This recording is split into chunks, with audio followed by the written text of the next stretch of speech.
Welcome to Happy Homes and Gardens. I'm your host. My name is Daphne Royse.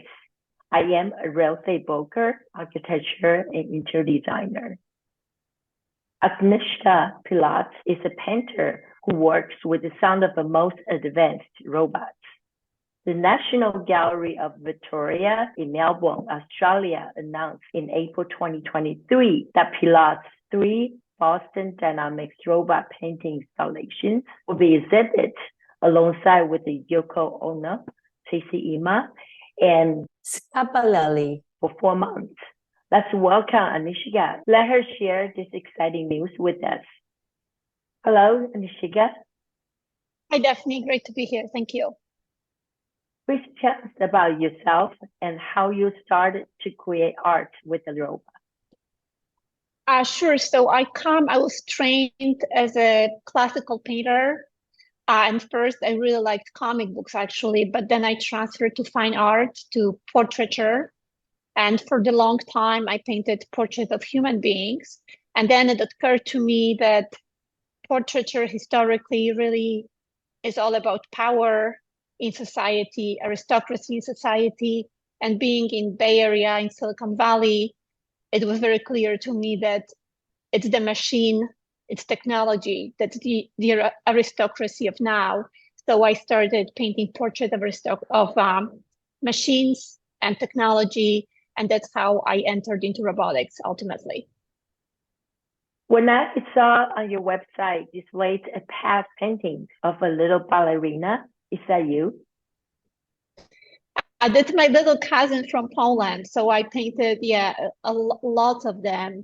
And still today, when I paint machines, it kind of informs how I paint, because again, this was just very classical painting. So yeah, she lives in Poland. She's still a ballerina, and she's my little cousin. So what is important to connect art and technology? Because art is, I think of art and art is kind of like, we can point to things that's happening in culture and be almost sometimes like early warning signs of what's happening, what's to come. So again, portraiture is very interesting because it really follows the power in society. So when you look historically, first portraits would be religious. I'm talking about mostly about Western history because I grew up in Poland. So old portraiture would be kings and queens and aristocracy. Then when capitalism was born, you would have Dutch merchants commissioning portraits to indicate their growing power. Then fast forward, maybe I'm going to go to my childhood in Poland, communism behind the Iron Curtain. So the working class was the subject of portraiture, and the Warhol celebrity portraits. Now we are in a moment of very hyper me society. We're hyper narcissistic. So number one, portraits now is selfie. So everyone takes selfies. And I think the next stage is, and we are entering, is where technology is the next power broker in society. So that's why I started painting portraits of machines. Very interesting. Your famous quote, "To understand the feature, we must understand the machine." How significant are machines to our future from your point of view? Yeah, I think they are very significant for 2 reasons. Number one, humans, we've always been tool makers, and tools just became very sophisticated, and our tools became machines. So they're a part of our human family in that sense. And then also because very often is the brightest minds and the brightest organizations working on technology, they are really an essence of the highest of human achievement. So I think that's why we can, by following the trajectory of technology, we can really follow the trajectory of our culture, of human culture. You have a software allow robot to paint. Does the software control how robot paint? So So my story, how I keep working with robots, I first painted a portrait actually of Spot, of Boston Dynamics Spot. And then engineers came to me and they're like, well, you should really play with the robot and paint with the robot. So that's how kind of I started working with the robot. At first, I would manually operate it. Then there was another robotics company I worked with, Agility Robotics. And then I had to start using code to operate that robot, because that robot, you couldn't just have like a, like a controller. And now going into the exhibition in Australia, because I can't be there, so the robots have to be autonomous. Then I had to build a team and have engineers that actually write the software so the robots can act autonomously. And so that's the software that's really driving the robots. And there's some crossover with artificial intelligence, but AI and robotic is not the same thing, but they meet often and more these days. Your artwork and robot-made art have a similar using of circles and lines. Is there any coordination in creation?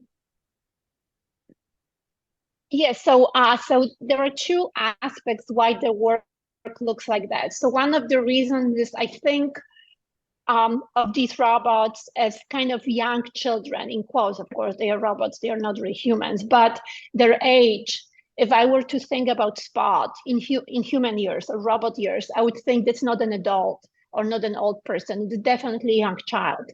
So everything that the robot does, kind of the aesthetics, they reflect the age of the robot. So they paint a little bit like children, almost like finger painting, because they're not very skilled. So that's number one. Number two, how the robot work looks was my process of learning how to work with robots. So as much as I wanted to do certain things, because of the way they're built and they operate, I couldn't do, for example, a big circle. So I did only small circles because that's the only thing I could do back then. So it became a very concise language that it's a language, very, very, very specific to the robots I work with. And on one hand, it's a limitation, but because of the limitation, actually, when you repeat the same symbol over and over again, the meaning becomes very important. So so there are 16 symbols in the work of the robots, and all the work is within these 16 symbols. Do you give a name to all their paintings? Yes, I do give them names, although, yes. Right now, because I'm so focused on the exhibition in Australia, the names are just numbers at this point, and it became very confusing. So actually, this is a good question, because I have to rethink the naming system, because sometimes I forget what is the name. But the first ones were also a bit of again, my experience working with the robots. One of the first ones we painted together was Madonna and Child, and was kind of like interpretation of me as the parent for the robots. It was me and Basha, my robot. I was the mother and I was the child, but also a bit of a religious undertones, a little bit of mysticism. So some paintings are kind of tribute to the art history. Is it Basha and other two robots also paint equally? Yes, so the show in Australia will have 3 robots.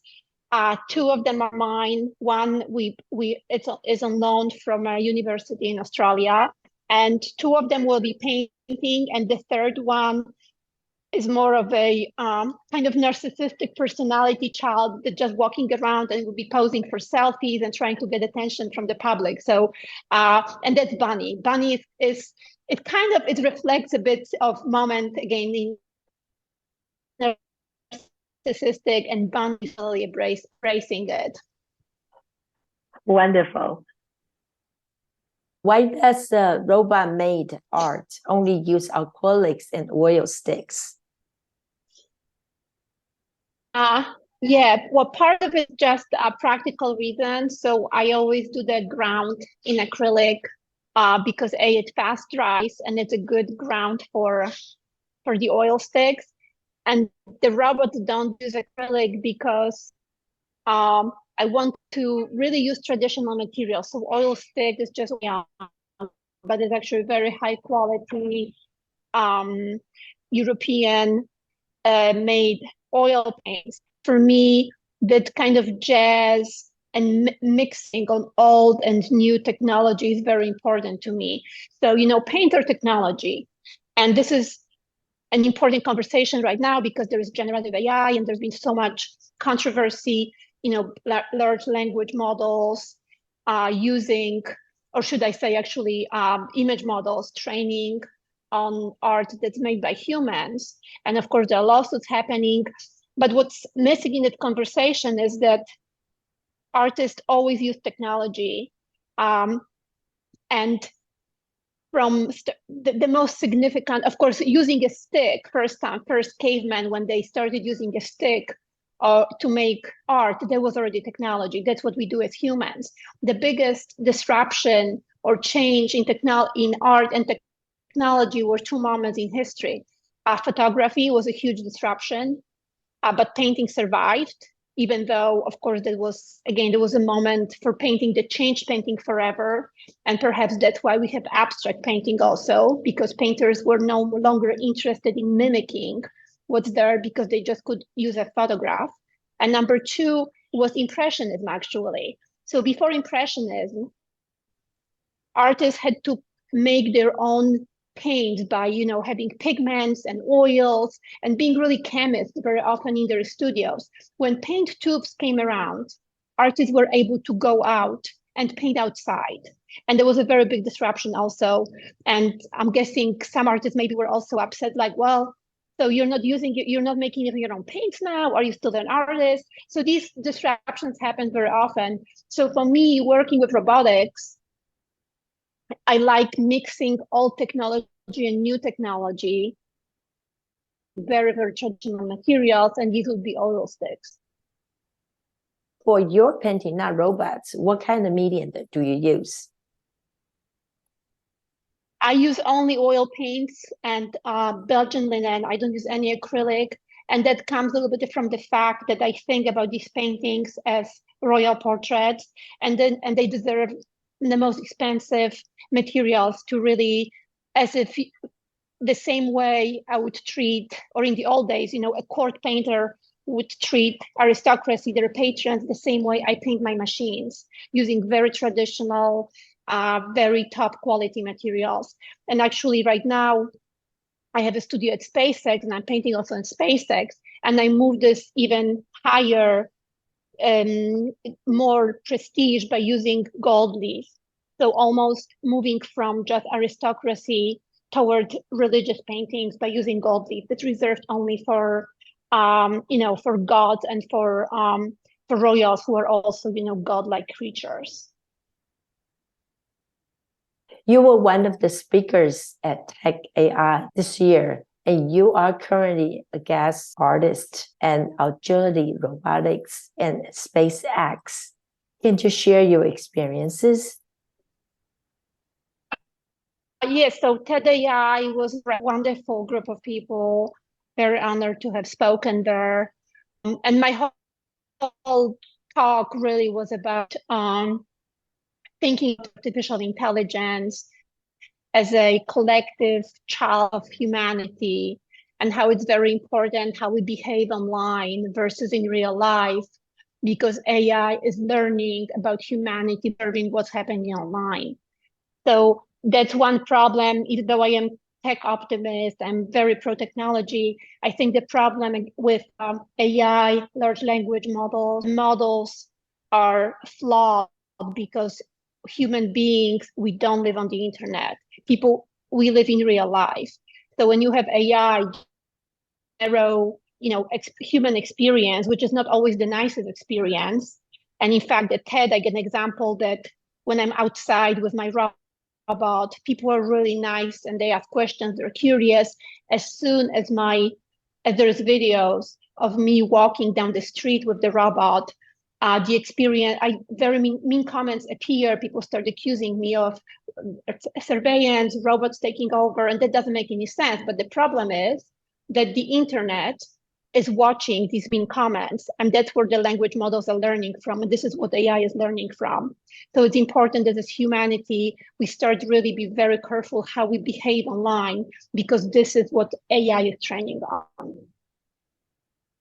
And I guess to other part of your question, agility, robotics, and SpaceX. Well, I'm always have so much fun doing these residencies, and it's a great privilege. They don't really, the places I go to don't really have official residency, so I find a way to get invited, and it's a lot of trust from the companies they give me, because they really open their doors, and I see a lot. And it just working with teams is so much fun, and engineers are super curious, and they always appreciate giving them a bit of a, I think, moral validation that what I see as an artist, that they are pushing the envelope, pushing the world in a better place, so that they are working on technology to make life better for human beings. And I think that's what kind of what I bring to these companies as an artist. Do you have any tech training yourself? No, I'm not that technical. I'm probably more technical than an average person, but I'm not an engineer or a software programmer. So I have always, team of people helping me. With the robot, especially with the show in Australia, there's been a big lift technically. What's the most difficult parts to work with tech alongside with your artwork? So I mean, it's both good and difficult. So it's difficult because I have to let go of control, and I can't control everything, and I depend on other people. I'm quite introverted, so I'm really the happiest working by myself, and working with tech really opened my eyes and taught me how humanity will really depend on teams. It's all about collaboration. That's why we can accomplish these amazing things. Like now I'm in New York and looking around, one person you have this cumulative result of generations working together on hard problems. And I think that's what kind of I learned from working with technology, that this is not just me with a paintbrush, I have to collaborate with other people, which is both difficult but wonderful at the same time. I can understand that. And let's go back and talk about your exhibition. Your Australian exhibition is coming up soon. Can you tell us how much time it took to set up these art installations? Will your 3 robots travel with you to Australia? Yeah, so the robots are already in a crate somewhere flying over the ocean. They're probably landing in Australia in a couple of days. So I can't, they're too big, and there is big lithium batteries that I can't bring on the plane with me. So they have to go separate. Well, it's been a learning experience. So the first time the curator from the museum reached out to me, that was like 2 years ago now. And he proposed this idea and was very ambitious. And back then I had no idea how to do it, but I figured I'm gonna say I know how to do it. So it was very, because don't they say about men that men always say, yeah, sure, I can do it, and they figure it out. So I figured I'm gonna do the same thing. I'm gonna just say, yes, I can do it, even though I had no idea how to do it. So it's been extremely huge learning experience. The best way to describe it is, I like to compare it to a Tesla or any other self-driving car. So, you have a self-driving car, and it's pretty good. It can park itself, kind of sees what's going on, but you're always in it. Now you take that car and you ship it off to a different continent, and you just let it drive for 4 months. So that's kind of the problem I'm solving. So there is staff at the museum, but of course they are not engineers. So all they can do is really in the morning, just turn on the button and have the robot, connected to electricity. That's all. We've been working on it now. Just engineering took almost a year. And just relationships also with, other countries, because there is 3D printing involved. So we needed to to involve just other teams of people also because of that exhibit. So art really brings people together, just like technology. I know you're going there soon. Are you excited? Oh God, I mean, I am excited, but also I'm very stressed out that like till it's done, I'm that we are forgetting something because it's a very tech-centered exhibit, so it's technically very, very difficult. I'm so exhausted from all year of working that I hope I can get into the mode of enjoying it. But I can't wait to see, build the museum because they build like an environment for the robots, some interior design going on for the robot home from your background. So no, it's a very big deal. It's a great honor, and I guess I'm excited. Yes. It is a big deal. I hope I have a chance to go there and just watch it myself.